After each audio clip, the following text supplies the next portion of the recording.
Hi everyone, ಎಲ್ರಿಗೂ ನಮಸ್ಕಾರ. Welcome to my channel. ಊರಿಗೆ ಹೋಗಿ ಬಂದಮೇಲೆ ವ್ಲಾಗ್ ಮಾಡ್ತಾಯಿದ್ದೀನಿ. ಇದು ನಾಳಿನ ಊರಿಂದ ಬಂದ ನಾಳೆ ದಿನದ್ದಿದ್ದು. ಏನಪ್ಪ ಅಂದರೆ ಫುಲ್ಲು ಬಿಸಿಲು ಸಿಕ್ಕಾಪಟ್ಟೆ ಆಗಿರೋದಕ್ಕೆ ನಮ್ಮ ಮನೆಯವ್ರು ನೀರು ಹಾಕ್ತಾನೇ ಇದ್ದಾರೆ. ಹಾಕ್ತಾ ಇದ್ದರೂ ಕೂಡ ಗಿಡ ಒಂಥರ ಎಲ್ಲ ಡಲ್ ಆಗಿಬಿಟ್ಟಿದ್ವು. ಫುಲ್ ಒಂಥರ ಸಪ್ಪೆ ಸಪ್ಪೆ ಅನ್ನೋ ಥರ. ಆಮೇಲೆ ಹೂವನೂ ನಾನು ಹೋಗ್ಬೇಕಾದ್ರೆ ಆ ಗಿಡದಲ್ಲಿ ಏನೂ ಇರಲಿಲ್ಲ. ಈಗ ಬಂದಾಗ ಹೂವು ಬಿಟ್ಟಿತ್ತು. ಟೊಮೊಟೊ ಗಿಡದಲ್ಲಿ ಟೊಮೊಟೊ ಬಿಟ್ಟಿತ್ತು. ಅದೆಲ್ಲ ನೋಡಿ ಖುಷಿ ಆಯಿತು. ಆಮೇಲೆ ನಮ್ಮ ಮನೆಯವ್ರು ಹೇಳಿದ್ರು ಬಂದ ತಕ್ಷಣವೇ, ಬಿಸಿಲಿಗೆ ಗಿಡ ತುಂಬ ಬಾಡ್ತಾ ಇದೆ, ಸ್ವಲ್ಪ ದಿನ ನೆರಳಿಗಿಡು ಅಂತ ಹೇಳ್ಬಿಟ್ಟು. ಹಾಗಾಗಿ ಗಿಡಗಳನ್ನೆಲ್ಲ ಆ ಬಿಸಿಲಿಂದ ಈ ಕಡೆ ನೆರಳಿಗೆ ಶಿಫ್ಟ್ ಮಾಡಿದೆ. ನಮಗೆ ತಡ್ಕೊಳಕ್ಕಾಗ್ತಾಯಿಲ್ಲ ಪಾಪ, ಗಿಡಗಳು ಎಷ್ಟು ಇದು ಮಾಡ್ತಾವೋ ಅಂತ ಹೇಳ್ಬಿಟ್ಟು ಈ ಕಡೆ ನೆರಳಿಗೆ ಶಿಫ್ಟ್ ಮಾಡಿದೆ. ಮತ್ತು ಅಷ್ಟೇ ವೀಡಿಯೋ ಮಾಡ್ಕೊಂಡಿರೋದು. ಅದಾದಮೇಲೆ ಮತ್ತು ನಾನು ವೀಡಿಯೋನೇ ಮಾಡ್ಕೊಂಡಿಲ್ಲ. ಆಮೇಲೆ ಸ್ಕೂಲಿಂದ ಕಾಲ್ ಬಂದಿತ್ತು, ನನ್ನ ಮಗಂದು ಯೂನಿಫಾರ್ಮ್ ಬಂದಿದೆ ಅಂತ ಹೇಳ್ಬಿಟ್ಟು. ಆಮೇಲೆ ನನ್ನ ಮಗ ಇರಲಿಲ್ವಲ್ಲ, ಊರಲ್ಲಿದ್ದ. ನನ್ನ ಮಗಳನ್ನ ಕರ್ಕೊಂಡು ಹೋಗಿ ಯೂನಿಫಾರ್ಮ್ ತಗೊಂಬಂದೆ. ವೈಟ್ ಅಂತ ಹೇಳಿ ಗೊತ್ತಿತ್ತು, ಯಾಕಂದರೆ ನಾವೇ ಆನ್ಲೈನಲ್ಲಿ ಬುಕ್ ಮಾಡೋದಲ್ವ, ಹಂಗಾಗಿ. ಆದರೆ ಫುಲ್ಲು ಕವರಿಂದ ಓಪನ್ ಮಾಡಿದ್ಮೇಲೆ ಎಷ್ಟು ವೈಟು ಹೆಂಗಪ್ಪ ಹೊಸ್ತಲ್ವ ಕಾಣಿಸ್ತಿದ್ದು. ಅವಾಗ ನನಗೆ ಫುಲ್ಲು ಒಂಥರ ಅನಿಸಿದ್ದದು, ಯಪ್ಪ ಇದನ್ನು ಹೆಂಗಪ್ಪ ನಾನು ಕ್ಲೀನ್ ಮಾಡಲಿ ಅಂತ ಹೇಳ್ಬಿಟ್ಟು. ಲಾಸ್ಟ್ ಇಯರ್ ಅಂದರೆ ರೆಡ್ ಕಲರು ಏನೂ ಅನಿಸಿರಲಿಲ್ಲ. ಬಟ್ ಈ ಸರಿ ವೈಟು ಗೊತ್ತಲ್ವ, ಮಕ್ಕಳು ಎಷ್ಟು ಗಲೀಜು ಮಾಡ್ಕೊಳ್ತಾರೆ ವೈಟ್ ಯೂನಿಫಾರ್ಮ್ ಅಂತ. ಏನಪ್ಪ ಅಂದರೆ ಮೇಲ್ಗಡೆ ಒಂದು ಕೋಟ್ ಕೊಟ್ಟಿದ್ದಾರೆ ಬ್ಲೂ ಕಲರ್ದು. ಅದು ಒಂದು ಸ್ವಲ್ಪ ಸಮಾಧಾನ ಅಷ್ಟೇ. ಆದ್ರೂ ಅವನು ಕೊಳೆ ಮಾಡ್ಕೊಳ್ತಾನೆ ನನ್ನ ಮಗ. ಆಮೇಲೆ ನೆಕ್ಸ್ಟ್ ಏನಪ್ಪ ಅಂದರೆ ನನ್ನ ಮಗಳ ಬರ್ತ್ಡೇ. ಅವತ್ತು ವ್ಲಾಗ್ ಸ್ಟಾಪ್ ಮಾಡಿದವಳು, ವೀಡಿಯೋನೇ ಮಾಡಿಲ್ಲ. ಊರಿಂದ ಬಂದಮೇಲೆ ಫುಲ್ಲು ಹುಷಾರಿಲ್ದಂಗೆ ಆಗೋಗ್ಬಿಡ್ತು. ಹುಷಾರಿಲ್ದಂಗೆ ಅಂದರೆ ಏನಂದ್ರೆ, ಅಲ್ಲಿ ಬಿಸಿಲಿಗೆ ಕಾಫಿ ಟೀ ಚೆನ್ನಾಗಿ ಕುಡ್ದಿದ್ದರಿಂದ ಏನಾಯ್ತು ಅಂದರೆ ಇಲ್ಲಿ ಬಂದು ಎಲ್ಲ ಫುಲ್ಲು ಇದಾಗ್ಬಿಡ್ತು. ಒಂಥರ ವಾಮಿಟ್ ಥರ ಆಗಿ ಸುಸ್ತಾಗ್ಬಿಟ್ಟೆ. ಆಮೇಲೆ ನನ್ನ ಮಗಳು ಬರ್ತ್ಡೇ ಅಲ್ವಾ, ಬರ್ತ್ಡೇ ದಿವಸ ವ್ಲಾಗ್ ಮಾಡಿಲ್ಲ ಅಂದರೆ ಹೆಂಗೆ ಅಂತ ಹೇಳ್ಬಿಟ್ಟು ಸ್ಟಾರ್ಟ್ ಮಾಡಿದೆ. ಏನಪ್ಪ ಅಂತಂದರೆ, ಅವಳಿಗೇನು ಇಷ್ಟ ಇತ್ತು ಅಂದರೆ, ಅವಳ ಫ್ರೆಂಡ್ಸ್ ಜೊತೆ ಬರ್ತ್ಡೇ ಸೆಲೆಬ್ರೇಷನ್ ಮಾಡ್ಕೋಬೇಕಂತ ಅವಳ ಆಸೆ ಇದ್ದಿದ್ದು. ಯಾಕೆ ಅಂದರೆ ಎಲ್ಲ ಮಕ್ಕಳು ಅವ್ರ ಬರ್ತ್ಡೇ ದಿವಸ ಆಗ ಚಾಕ್ಲೇಟ್ ಕೊಡೋದು, ಆ ಥರ ಏನಾದರೂ ರಿಟರ್ನ್ ಗಿಫ್ಟ್ ಕೊಡೋದು, ಆ ಥರ ಎಲ್ಲ ಇತ್ತು. ಅವಳು ಸುಮಾರು ಈಗ 6-7 ಮಂತ್ಸಿಂದ ಕೇಳ್ತಾಯಿದ್ಲು, ಅಮ್ಮ ನನ್ನ ಬರ್ತ್ಡೇ ಯಾವಾಗ, ನನ್ನ ಫ್ರೆಂಡ್ಸಿಗೆ ಚಾಕ್ಲೇಟ್ ಕೊಡೋದು ಯಾವಾಗ ನಾನು, ಆ ಥರ ಎಲ್ಲ ಕೇಳ್ತಾಯಿತ್ತು ಪಾಪ. ಅದು ನಾನು ಯಾವಾಗ ಹೇಳ್ತಾಯಿದ್ದೆ, ಇಲ್ಲಮ್ಮ ನಿನ್ನ ಬರ್ತ್ಡೇ ರಜದಲ್ಲಿ ಬರುತ್ತೆ, ನಿನ್ನ ಫ್ರೆಂಡ್ಸ್ಗೆಲ್ಲ ಚಾಕ್ಲೇಟ್ ಕೊಡೋಕ್ಕಾಗಲ್ಲ ಅಂತ. ಇಲ್ಲ ನನಗೆ ಕೊಡಬೇಕು ಅಂತ ಹಂಗೆ ಇದು ಮಾಡ್ತಾಯಿದ್ಲು. ಆಮೇಲೆ ಏನು ಮಾಡೋದು ಅಂತ ಅವ್ರ ಸ್ಕೂಲಲ್ಲಿ ಸಮ್ಮರ್ ಕ್ಯಾಂಪ್ ಇತ್ತು, ಅದು ಗೊತ್ತಿತ್ತಲ್ವ. ಹಂಗಾಗಿ ಅವ್ರ ಮ್ಯಾಮ್ ಹತ್ರ ಕಾಲ್ ಮಾಡಿ ಕೇಳಿದೆ, ಅವ್ರ ಪ್ರಿನ್ಸಿಪಲ್ ಹತ್ರ. ಅವರು ಆಯಿತು ಬನ್ನಿ ಮ್ಯಾಮ್ ಅಂತ ಅಂದರು. ಹೋದೆ. ಆಮೇಲೆ ಮಕ್ಕಳೆಲ್ಲ ಟಿಫನ್ ಮಾಡ್ತಾಯಿದ್ರು, ಟಿಫನ್ ಟೈಮ್. ಹಂಗಾಗಿ ಪ್ರಿನ್ಸಿಪಲ್ ಹತ್ರ ಸ್ವಲ್ಪ ಹೊತ್ತು ನಿಂತು ನನಗೂ ಏನೇನೋ ಮಾತಾಡೋದಿತ್ತು. ಮಾತಾಡಿಕೊಂಡು ಅವರು ಕ್ಲಾಸ್ ರೂಮ್ಸ್ ಎಲ್ಲ ಹೊಸ್ದಾಗಿ ಕಟ್ಟಿಸಿದ್ರು. ಆಮೇಲೆ ಅದೆಲ್ಲ ಹೆಂಗೆ, ಯಾವ ಥರ ಎಲ್ಲ ಪೇಂಟ್ ಮಾಡಿಸಿದ್ದಾರೆ, ಯಾವ ಥರ ರೆಡಿಯಾಗಿದೆ ಅಂತ ಹೇಳ್ಬಿಟ್ಟು ಅದನ್ನೆಲ್ಲ ತೋರಿಸ್ಕೊಂಡು ಹಾಗೆ ಅವ್ರ ಜೊತೆ ಸ್ವಲ್ಪ ಹೊತ್ತು ಮಾತಾಡಿಕೊಂಡು, ಆಮೇಲೆ ಏನಪ್ಪ ಅಂತಂದರೆ, ಸ್ಕೂಲಲ್ಲಿ ಕೇಕ್ ಅಲೋ ಇರಲಿಲ್ಲ. ನಾನು ತಗೊಂಡೋಗ್ಬಿಟ್ಟೆ. ನನಗೂ ಅದು ಸಡನ್ನಾಗಿ ತಲೆಗೆ ಬರಲಿಲ್ಲ. ನನ್ನ ಮಗಳು ಖುಷಿ ಅಲ್ವಾ, ಕಟ್ ಮಾಡಿಸೋಣ ಅವಳ ಫ್ರೆಂಡ್ಸ್ ಜೊತೆ ಅನ್ನೋ ಒಂದಿದ್ರಲ್ಲಿ ನಾನು ಕೇಕ್ ತಗೊಂಡೋಗ್ಬಿಟ್ಟೆ. ಆಮೇಲೆ ಅಲ್ಲಿ ಹೋದ್ಮೇಲೆ ಮ್ಯಾಮ್ ಹೇಳಿದ್ರು, ಮ್ಯಾಮ್ ಇಲ್ಲ ಮ್ಯಾಮ್, ಕೇಕ್ ಎಲ್ಲ ಅಲೋ ಇಲ್ಲ, ಆದರೆ ನೀವು ತಂದಿದ್ದೀರಾ, ಬೇಜಾರು ಮಾಡ್ಕೊಳ್ತೀರಾ ಅಂತ ಹೇಳ್ಬಿಟ್ಟು ನಾವು ಕಟ್ ಮಾಡಿಸ್ತೀವಿ ಅಂತ. ಆವಾಗ ನನಗೂ ಇವಾಗ ತರಂಗೂ ಇಲ್ಲ ವಾಪಸ್ಸು, ಆ ಥರ ಇದಾಯಿತು. ಹೌದಾ ಮ್ಯಾಮ್, ಸಾರಿ ಗೊತ್ತಾಗಲಿಲ್ಲ ಅಂತ ಹೇಳಿದೆ. ಇರಲಿ ಬಿಡಿ ಮ್ಯಾಮ್, ಪರವಾಗಿಲ್ಲ, ನೀವು ಕೇಕ್ ತರ್ತೀರ ಅಂತ ಮುಂಚೆನೇ ಗೊತ್ತಿದ್ದಿದ್ರೆ ನಾನು ಬೇಡ ಅಂತ ಹೇಳ್ತಾಯಿದ್ದೆ ಅಂತ ಅಂದರು. ಆಮೇಲೆ ಎಲ್ಲ ಕಟ್ ಮಾಡಿಸಿ ಮುಗಿಚವಳು ಫುಲ್ಲು ಖುಷಿಯಾಗ್ಬಿಟ್ಲು ನನ್ನ ಮಗಳು. ಅವ್ರ ಮ್ಯಾಮ್ ಜೊತೆ ಕೇಕ್ ಕಟ್ ಮಾಡಿರೋದು ಅವಳಿಗೆ ತುಂಬ ಖುಷಿ ಇದ್ದಿದ್ದು. ಆಮೇಲೆ ಇದು ನೆಕ್ಸ್ಟ್ ಡೇ ನಾನು ಮತ್ತೆ ಊರಿಗೆ ಹೊರಟೆ. ಯಾಕಪ್ಪ ಅಂತಂದರೆ ನಾಮಕರಣ ಇತ್ತು. ನಾಮಕರಣ ಅಂದರೆ ನಮ್ಮ ಯಜಮಾನ್ರವರ ದೊಡ್ಡ ಮಾವ ಅಂದರೆ ಸೋದರ ಮಾವನ ಮೊಮ್ಮಗು ನಾಮಕರಣ. ಅಂದರೆ ನಮ್ಮ ಅಮ್ಮವ್ರ ಊರಲ್ಲೇ. ಅದು ಏನಾಯ್ತು ಅಂದರೆ ನಾವು ಇಲ್ಲಿಗೆ ಬಂದ ಮೇಲೆ ಗೊತ್ತಾಯಿತು ನಮಗೆ ನಾಮಕರಣ ಡೇಟ್ ಫಿಕ್ಸ್ ಮಾಡಿರೋದು. ಹಾಗಾಗಿ ನಾನು ಬಂದು ಒಂದು ವಾರ ಇದ್ದು ಮತ್ತೆ ತಿರ್ಗಾ ನಾನು ಊರಿಗೆ ಹೋದೆ. ಒಂದು ವಾರ ಅಲ್ಲ, ಜಾಸ್ತಿನೇ ಆಯಿತು, ಒಂದು 10-12 ದಿನ ಆಯಿತು. ಆಮೇಲೆ ಮತ್ತೆ ನಾಮಕರಣ ಇದ್ದಿದ್ದು ಇವತ್ತೇ ಬೆಳಗ್ಗೆನೇ. ನಾನು ನನ್ನ ಮಗಳು ಇಬ್ಬರು ಹೊರಟ್ವಿ. ನಮ್ಮ ಯಜಮಾನ್ರು ಇಲ್ಲ ನನಗೆ ಬರೋಕ್ಕಾಗಲ್ಲ ಅಂತ ಹೇಳ್ಬಿಟ್ಟು ಅವರು ಸಿಕ್ಕಾಪಟ್ಟೆ ಕೆಲಸನ ವರ್ಕ್ ತುಂಬ ಜಾಸ್ತಿ ಇತ್ತು ಅವ್ರಿಗೆ. ಹಾಗಾಗಿ ಅವರು ಇಲ್ಲಪ್ಪ ನಾನೆಲ್ಲೋ ಬರೋಂಗಿಲ್ಲ ಅಂತ ಹೇಳ್ಬಿಟ್ಟು ನಾವೇ ಇಬ್ಬರು, ನಾನು ನನ್ನ ಮಗಳು ಬೆಳಗ್ಗೆ 4 ಗಂಟೆ ಆಗುತ್ತೇನೋ ಎದ್ಬಿಟ್ಟು ರೆಡಿಯಾಗಿ ಹೊರಟ್ವಿ.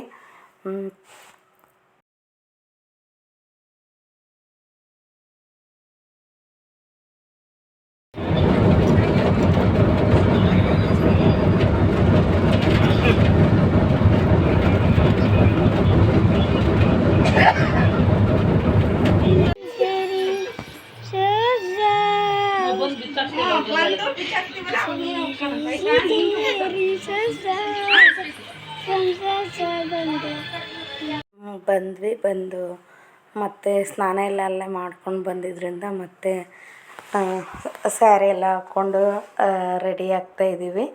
ಆಮೇಲೆ ನಮ್ಮ ಅತ್ತಿಗೆನೂ ಅವ್ರ ಊರೇ ಅಲ್ವಾ, ಹಂಗಾಗಿ ಅವಳು ನಾನು ಹೋಗಿದ್ದಕ್ಕೆ ಅಷ್ಟು ಬರಲ್ಲ ಅಂತ ಹೇಳ್ತಿದ್ಲು. ಆಮೇಲೆ ನಾನು ಹೋದ್ನಲ್ವ ನನ್ನ ಜೊತೆಗೆ ಅಂತ ಹೇಳ್ಬಿಟ್ಟು ಅವಳು ಹೊರ್ಟು ರೆಡಿ ಆದ್ವಿ. ನನ್ನ ಮಗಳು ನೋಡಿ ಅವ್ರದ್ದು ಆ ಥರ ಡ್ರೆಸ್ ಹಾಕಲ್ಲ, ನಂಗೆ ಬೇಡ ಅಂತ ಹೇಳ್ತಾಯಿದ್ಲು. ನನಗೆ ಫ್ರಾಕ್ ಬೇಕು, ಅದು ಯಾವಾಗ ಹಂಗೆ ಜಾತ್ರೆ ಥರ ಡ್ರೆಸ್ ಇಷ್ಟಪಡುತ್ತೆ, ಫ್ರಾಕ್ ಬೇಕು ಅಂತ ಕೇಳ್ತಾನೆ ಇದ್ಲು. ಆಮೇಲೆ ನಾನು ಫ್ರಾಕ್ ತಂದಿಲ್ಲ, ಬಿಟ್ಟರೆ ಬಿಡು ಅಂತ ಎಲ್ಲ ಜೋರು ಮಾಡಿದ್ದಕ್ಕೆ ಆಮೇಲೆ ಆ ಡ್ರೆಸ್ ಹಾಕಂತು. ಆ ಡ್ರೆಸ್ ಹಾಕ್ಕೊಂಡು ಎಷ್ಟು ಚೆನ್ನಾಗಿ ಕ್ಯೂಟಾಗಿ ಕಾಣಿಸ್ತೈತೆ. ಡ್ರೆಸ್ ಬೇಡ ಅಂತ ಹೇಳ್ತಿ ಅಂತ ಎಲ್ಲ ಹಂಗೆ ಅಂತ ಇದ್ದರು. ಎಷ್ಟು ಚೆನ್ನಾಗಿ ಕಾಣಿಸ್ತಾ ಇದ್ದಾಳೆ ಅಂತ ಹೇಳ್ಬಿಟ್ಟು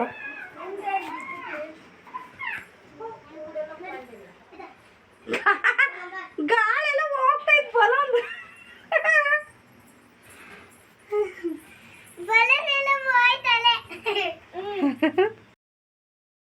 ನಾಮಕರಣ ಇದ್ದಿದ್ದು ದೇವಸ್ಥಾನದ ಹತ್ರ, ಆಂಜನೇಯ ಸ್ವಾಮಿ ದೇವಸ್ಥಾನ. ಲಾಸ್ಟ್ ವ್ಲಾಗಲ್ಲಿ ತೋರಿಸಿದ್ನಲ್ವ. ಆಮೇಲೆ ಎಲ್ಲ ರೆಡಿಯಾಗಿ ಹೊರಟು ದೇವಸ್ಥಾನದ ಹತ್ರ ಹೋದ್ವಿ. ಈ ಹುಡುಗರು ಹೇಳ್ತಾಯಿದ್ರು ಇನ್ನೂ ಆ ಅತ್ತೆ ಏನೂ ರೆಡಿಯಾಗಿಲ್ಲ ಅಂತ. ಹಾಗಾಗಿ ಅವ್ರ ಮಕ್ಳಿಗೆ ಹೇಳ್ಬಿಟ್ಟಿದ್ದೆ, ಅವ್ರು ಯಾವಾಗೆಲ್ಲ ಬಂದು ರೆಡಿ ಮಾಡ್ಕೋತಾರೆ ಅವಾಗ ಬಂದು ಕರೀರಿ ಅಂತ. ಅವರು ಹೇಳಿದ್ರು ಬಂದಿದ್ದಾರೆ ಬನ್ನಿ ಅಂತ. ಅವಾಗ ಹೋದ್ವಿ. ಫುಲ್ಲು ಪಾಪ ಏನಾಯ್ತು ಅಂದರೆ ಫುಲ್ಲು ಅಲ್ಲಿ ದೇವಸ್ಥಾನದ ಒಳಗಡೆ ನಿಲ್ಲಕ್ಕಾಗ್ತಾಯಿಲ್ಲ, ಅಷ್ಟು ಬಿಸಿ ಹೊಡಿತಾ ಇತ್ತು.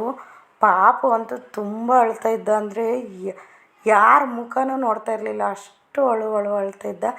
ನಾವೇ ಹೋಗ್ಬಿಟ್ಟು ಒಂದು 5 ನಿಮಿಷ ನಿಂತಿಲ್ಲ ಅಲ್ಲಿ, ಫುಲ್ ಬೆವ್ತ್ಬಿಟ್ವಿ, ಅಷ್ಟು ಹೀಟಾಗಿಬಿಟ್ಟಿತ್ತು ಅಲ್ಲಿ. ಅದಂತೂ ಯಾರು ಗೊತ್ತಲ್ಲ, ಚಿಕ್ಕ ಮಕ್ಕಳು, ನಾವು ಅದನ್ನು ಫೇಸ್ ಮಾಡಿದ್ದೀವಿ. ಅವರ ಬರ್ತ್ಡೇ ಆಗಲಿ ನಾಮಕರಣದಾಗಲಿ ಯಾವ ಮಕ್ಕಳು ಖುಷಿಯಿಂದ ನೃತ್ಯ ಮಾಡ್ಕೊಂಡಿರೋದು ನಾನು ನೋಡೇ ಇಲ್ಲ. ಪಾಪ ಅದಂತೂ ಎಷ್ಟು ಕಿರ್ಚ್ತಾ ಇದ್ದ ಅಂದರೆ ಫ್ಯಾನ್ ಕೈಯಲ್ಲಿ ಹಿಡ್ಕೊಂಡ್ರೂ ಕೂಡ ಅವನಿಗೆ ಆಗ್ತಾ ಇರಲಿಲ್ಲ, ಯಾರನ್ನು ನೋಡ್ತಾ ಇರಲಿಲ್ಲ, ಅಷ್ಟು ಅಳ್ತಾ ಇದ್ದ.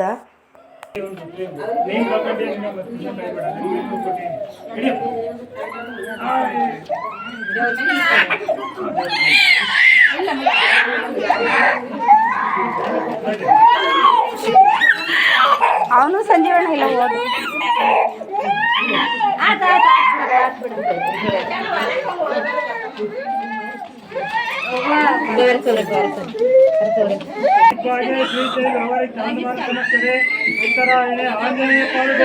ವೆಂಕಟೇಶ್ವರ ಪಾಲ್ಗೊಂಡ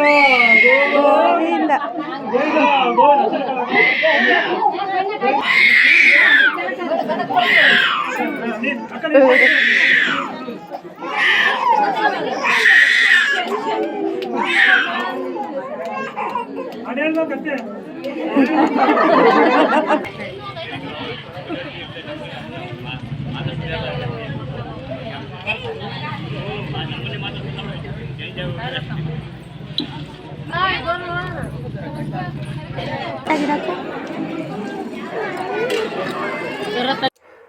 ನಾಮಕರಣ ಎಲ್ಲ ಮುಗೀತು. ಮುಗಿಸ್ಕೊಂಡು ಊಟ ಎಲ್ಲ ಮುಗಿಸ್ಕೊಂಡು, ಊಟ ಅಂದರೂ ತುಂಬ ಚೆನ್ನಾಗಿತ್ತು. ಬಟ್ ಏನು ಮಾಡೋದು, ಸ್ವೀಟ್ ನಾವು ಜಾಸ್ತಿ ತಿನ್ನಲ್ಲ, ಹಂಗಾಗಿ ಸ್ವೀಟ್ ಎಲ್ಲ ಜಾಸ್ತಿ ತಿನ್ನೋಕೆ ಹೋಗಲಿಲ್ಲ. ಎಲ್ಲ ಮುಗಿಸ್ಕೊಂಡು ನಮ್ಮ ನಾದಿನಿ ಮನೆಗೆ ಬಂದ್ವಿ. ಅಂದರೆ ಅದೇ ಅವ್ರ ಮಾವರ ಮನೆ ಎಲ್ಲ ಒಂದೇ ಕಡೆ ಅಲ್ವ ಇರೋದು, ಹಂಗಾಗಿ ನಮ್ಮ ನಾದಿನಿ ಮನೆಗೆ ಬಂದ್ವಿ. ಇಲ್ಲಿ ನಮ್ಮ ಅತ್ತೆನೂ ಮತ್ತು ಅವರ ಅಪ್ಪ ಮಗಳು ಕೂತ್ಕೊಂಡು ಮಾತಾಡ್ತಾಯಿದ್ದಾರೆ. ಅಜ್ಜನಿಗೆ ತುಂಬ ಏಜ್ ಆಗಿದೆ, ಮರಿ ಮಕ್ಕಳನ್ನೆಲ್ಲ ಕಂಡಿದ್ದಾರೆ. ಆದರೂ ಅವರಿನ್ನೂ ತುಂಬ ಗಟ್ಟಿ ಇದ್ದಾರೆ, ಇನ್ನೂ ಎಷ್ಟು ಕೆಲಸ ಮಾಡ್ತಾರೆ ಗೊತ್ತಾ ಅಜ್ಜ. ಆಮೇಲೆ ಬಂದ್ವಿ. ಪಾಪುಗೆ ಏನು ಹೆಸ್ರು ಇಟ್ಟರು ಅಂದರೆ ಅನಿಕ್ಷಿತ್.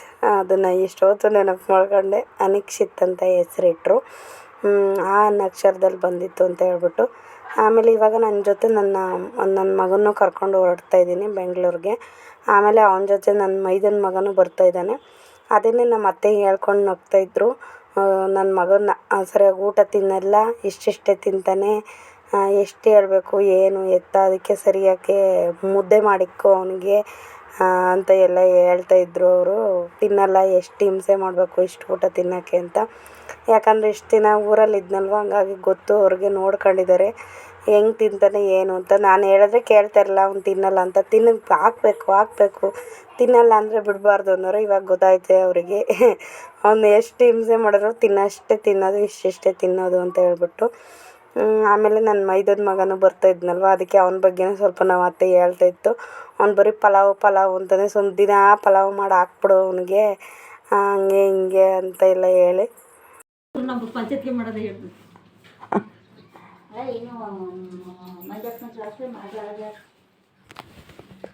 ಅವ್ರು ಅಲ್ಲಿಗೆ ಹೋದ್ರೆ ನಾಮಕರಣ ಮಾಡ್ಕೊಂಡು.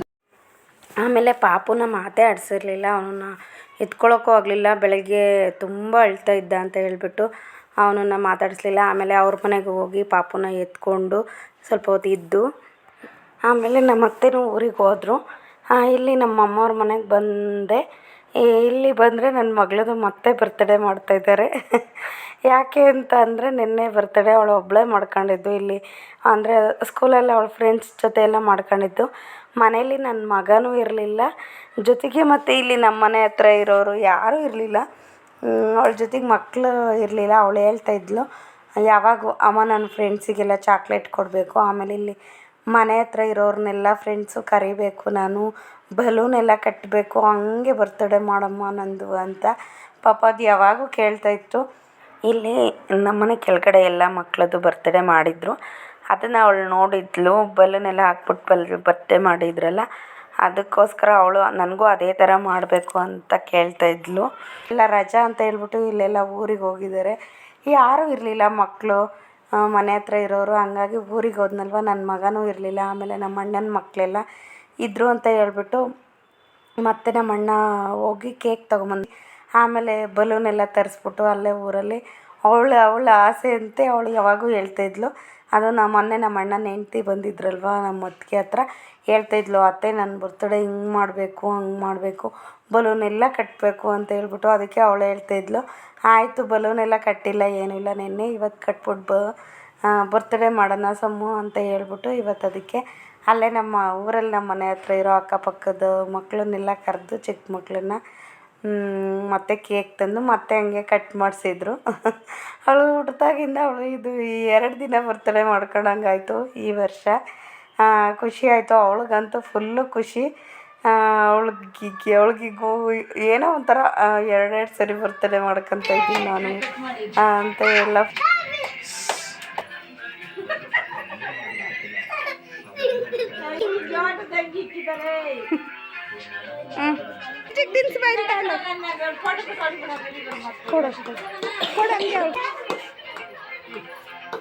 ನಂದಿ ಮ್ಯಾಮ್ ಎತ್ಲಾಗ ಹೋದ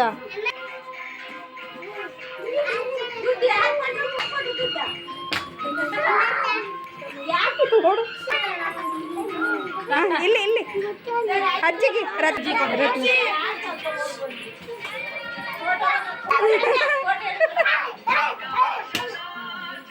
ನಂದಿ ಮಾಮ ಎಲ್ಲಿ? ನಿಮ್ಮ ಡ್ಯಾಡ್ ಎಲ್ರು?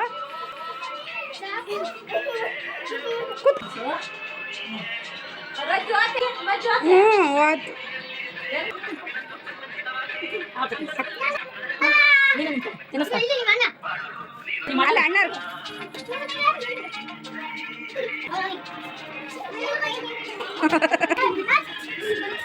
ಹಾಂ ಬಾ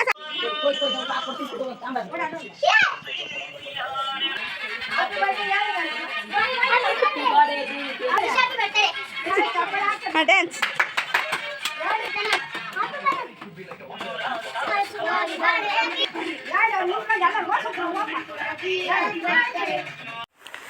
ಬರ್ಡೇ ಎಲ್ಲ ಮುಗೀತು. ಎಲ್ಲ ಮಕ್ಕಳೆಲ್ಲ ಆಚೆ ಕೂತ್ಕೊಂಡು ಕಿರ್ಚಾಡ್ತಾಯಿದ್ರು, ಅಷ್ಟು ಸೌಂಡ್ ಮಾಡ್ತಾಯಿದ್ರು. ಆಮೇಲೆ ನಾನು ಬೆಳಗ್ಗೆ ಮತ್ತೆ ವಾಪಸ್ ಬೆಂಗಳೂರಿಗೆ ಹೊರಡಬೇಕಿತ್ತು. ಅಷ್ಟೇ, ಒಂದೇ ದಿನಕ್ಕೆ ನಾನು ಬಂದಿದ್ದು, ನಾಮಕರಣಕ್ಕೋಸ್ಕರ ಬಂದಿದ್ದೆ ಅಷ್ಟೇ. ಇವಾಗ ನಾಮಕರಣ ಎಲ್ಲ ಮುಗಿಸ್ಕೊಂಡು ಮತ್ತೆ ಬೆಳಗ್ಗೆ ಹೊರಟೆ ಮಕ್ಕಳನ್ನು ಕರ್ಕೊಂಡು ಜೊತೆಗೆ. ಓಕೆ ಫ್ರೆಂಡ್ಸ್, ಇಷ್ಟೇ ಇವತ್ತಿನ ವಿಡಿಯೋ. ಇಷ್ಟ ಆದರೆ ಪ್ಲೀಸ್ ಲೈಕ್ ಮಾಡಿ, ಶೇರ್ ಮಾಡಿ, ಕಮೆಂಟ್ ಮಾಡಿ. ಪ್ಲೀಸ್ ಎಲ್ಲರೂ ಸಬ್ಸ್ಕ್ರೈಬ್ ಮಾಡ್ಕೊಳ್ಳಿ. ಸಿಗ್ತೀನಿ ನೆಕ್ಸ್ಟ್ ವಿಡಿಯೋದಲ್ಲಿ. Thank you for watching. Bye.